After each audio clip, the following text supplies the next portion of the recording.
Hello and welcome back to Sand for Days. I'm going to be discussing how my game, Slimes Can't Jump, is not hard enough. This is my first game and I wanted to make kind of a hard platformer where you can't really save your progress all that often because there's not that many platforms. The slimes mostly disappear. Up until recently, the only people playing this game were my wife and I, and we thought it was fairly difficult. I struggled to beat my own game. But then I decided to open it up to a wider audience and let anybody who wants to play my game, because it's going to be free in the end anyway. So some people downloaded it through my Discord and other people through my itch.io, and guess what? The mass consensus is it's not hard enough. I even heard from some people that they made it through the maze section, the first maze section of the game that is, entirely unscathed. They did it first try. Honestly, that was shocking to me. I was getting ready to use the mechanics that I've already introduced into the game and start to expand them and then, wrap it up. Gonna have the game be fairly short, something people could maybe speedrun. But I'm not gonna have any pussyfooting game. If I'm making a game, it's gonna be rootin' tootin' and difficult. You're gonna hate me by the end of it. So I decided I needed to add a new mechanic. Initially, I added crabs thinking that they'd piss you off, but instead, that didn't work either, so now I'm adding slime stars. Okay, full transparency, the crabs did piss some people off as the hitboxes were a bit jank to start, but I fixed those. Now we're just gonna piss you off with actual mechanics instead of broken hitboxes. Now you might be wondering, what the hell is a slime star? Well, let me tell you, boyo. Hey,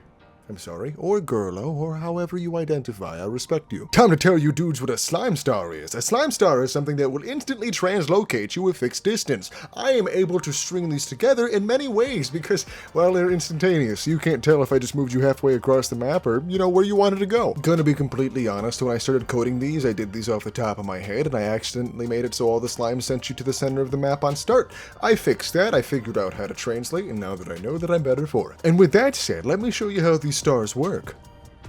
Oh wow, that really does look like a giant pain in the bum. I'm so glad I made these. Previously, a few of the slime blobs also had really funny hitboxes that made for some unintended interactions. I've gone back and fixed those up too. Now, I've also added more particle effects because every slime blob needs particle effects. I believe in equality.